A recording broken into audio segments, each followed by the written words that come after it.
Hey guys, Bicebump here, bringing another 11.1 PTR update for the Frost and Unholy Death Knight. We have tier set changes, we have visual changes, and we have some buffs as well to discuss. As always, let's talk about what has actually changed and what we feel about it and the impact to gameplay and other things. To start up, we have a change to the Frost Death Knight tier set, and it's quite a significant one. Just to remind ourselves, the old tier set was that you use abilities, it gives you a buff that increases Frost and Glacial advanced damage, and then Obliterate has a chance to remove that buff. That's a 2 set. The 4 set is that the buff can stack some extra times, and your Frost Strike and Glacial Advance have a chance to cast Frost Scythe at 50% effectiveness. So you essentially get some damage from Frost Scythe, and Frost Scythe also benefits from the tier set. The weird thing here was that you built a stack that increased damage Frost Strike and Glacial Advance, and then you had another ability, Obliterate, removing them. And then also it wasn't that powerful, and it was mostly AoE because Frost Scythe deals AoE damage. Generally we were quite unhappy about this. Now the new set it's quite a lot different. So first of all, we have the same ability. You stack up the stacks, it increases Frost and Glacial Advance damage. However, now it's Frost Strike and Glacial Advance that has a chance to remove the winning streak. So the same abilities that it benefits also remove the winning streak, which kind of makes sense to me. That's at least how other tier sets function, so I feel like it makes sense that Frost does that as well. Now the 4 set is the big update. So you still get a chance to cast Frost Scythe. It's now at 50% effectiveness. I think it's 40% after the nerf, because they did nerf this tier set quite recently. When you lose winning streak, you send yourself into a Murderous Frenzy. This gives you a 12% increased mastery. So it's not haste, it's mastery now, for 6 seconds. And you cast Frost Scythe at 100% effectiveness. So losing the buff gives you some benefits, which is quite nice, with the mastery buff and the Scythe that you cast. Furthermore, Scythe deals 4% damage. I think it's 40 with a new test set, to the first target struck. This is quite interesting. It gives you a distinct single target benefit from the tier set.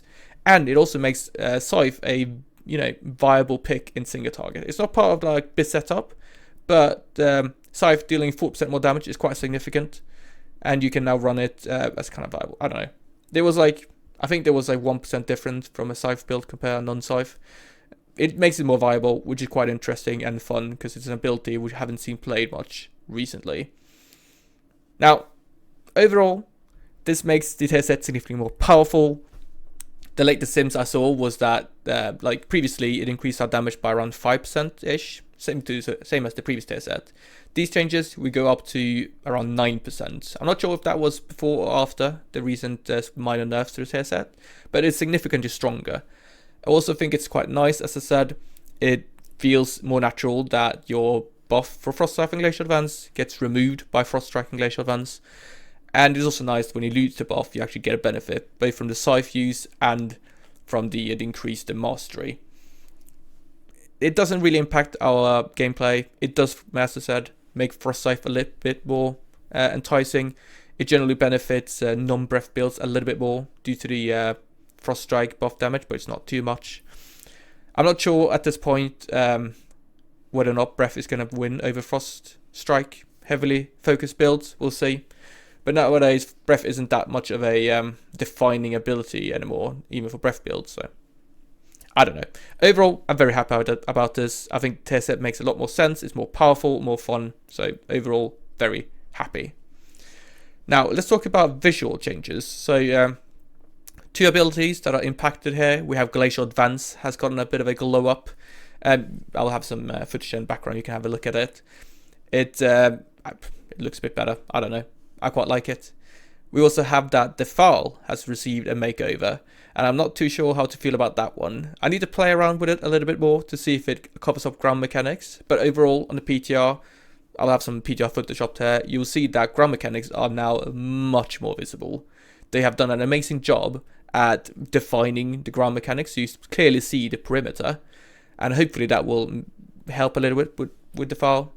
As I said, I mostly played Frost so far on PTR, so I'll play some more Unholy so I can try out the Defile. It looks a bit more like Lich King Defile in a sense, but it's also a lot more visible, and I'm not too sure what to think about that. So I don't know. I think time will tell whether or not I'm going to like this or not. It doesn't actually. It's much better now, which is great. I think it's primarily due to the fact that we have ground mechanics much more visible on the PTR, but also the fact that the new defile actually sits underneath them. So I don't think this is going to be much of an issue going forward, which is great news. Finally, we got some buffs. So both Frost and Unholy got significantly buffed in the recent notes.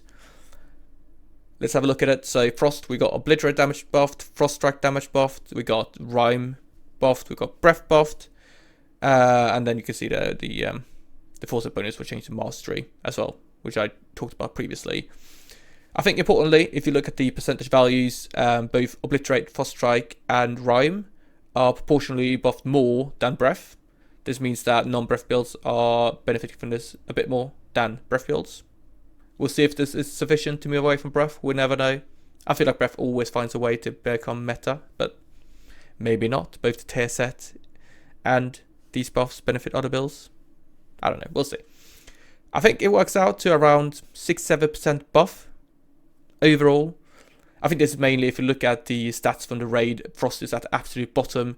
It's got quite a bad single target in the statistics, so that's why they buffed him. And they also buffed a loads of different specs as well, so it wasn't only Death Knight getting buffed, but it's definitely going to bring us higher up, at least compared to the top enjoyers of the DPS rankings. You know, can't really complain about this. I think it makes sense. Nice buffs. Also, like, it feels to me that Frost is doing really well with Plus. When we move into the next patch, what changes is that we become a bit less tanky, sure, but we get a really powerful tier set and we get more buffs. So I think we're going to do more damage and not become that much less tanky. So I think we're going to be really good in the next patch, is what I'm saying, but we'll see. Anyway, Unholy, we have some more buffs for them. So we have Death Call damage increased by 15%, Apocalypse Ghoul damage increased by 25%, Magus of Dead damage increased by 15%, Soul Reaper by 35%, and then Clawing Shadows and Skirt Strike increased by 15%. Notably, that does not affect Vampiric Strike. This is mainly single target buffs. All these spells are kind of single target. Death Call, obviously, it does do cleave damage if you spec into it. And yeah, we'll talk about Sun Lane later on. But overall, pure single target. We're looking at around 7-8%-ish for Sun Lane build specifically, which is quite a big improvement. I like that Soul Reaper got buffed quite a lot because it really doesn't do a lot of damage to us overall for any given fight. So I like the higher emphasis on it. To be honest though, in the next patch, what we're looking at is Sun Lane gameplay for Unholy. It is significantly ahead of Rider builds at the moment, specifically due to the Death Call synergy with the tier set. I'll talk about this in different videos, but fundamentally, Sun Lane, during Dark Transformation, get a 70% increased Death Call damage, and that works amazingly with the tier set. These buffs kind of don't change that, because they do buff Death Call as well by 15%. It would have been different if Death Call wasn't buffed and the other stuff was buffed, because then we would not benefit as much from Death Call in a sense. But we're definitely going to get loads of Sun Lane gameplay still. And overall, I predict we can get Sun Lane. We are quite easily going to move away from running Army Abomination, Race Abomination. They don't do that much single target damage. We might even move away from Doom Bidding, Apocalypse. There's lots of talents in Sun Lane that don't have a lot of impact. So we might see some interesting builds that kind of fundamentally redefine how Unholy works. I think it's a bit of a breath of fresh air. I would enjoy playing Sun Lane. I literally just killed Court with Sun Lane, and that was quite interesting and fun. But it's also quite spammy, because you're going to press your Death Call and your Skirt Strike / Vampiric Strike the absolute majority of the time. So it kind of trivializes some parts of the Unholy rotation, because Festering Strike kind of gets pushed away. We don't use that much anymore, which is both interesting, and I'm not sure if we're going to get bored of it. We'll see. Still, I always enjoy change. I like when we get new builds coming through and we can experiment and figure out what's best. That kind of vibe. But it would also be quite nice if we had a bit more competitive options. But you know, the best single target build currently is the Commander build. I don't mind if that's going to change in the next patch. Alright, so those were my thoughts around the recent changes of the PTR. We have TSS changes, buffs, visuals. Let me know down in the comments. What do you guys think? Happy? Unhappy? What do you guys want to see changed? Are you going to enjoy putting down these new file puddles? Or are you going to be angry that they still look quite terrible? I don't know. I'll vote downward, consider subscribing. I'll see you guys in the next video. Thank you very much for watching. Bye bye.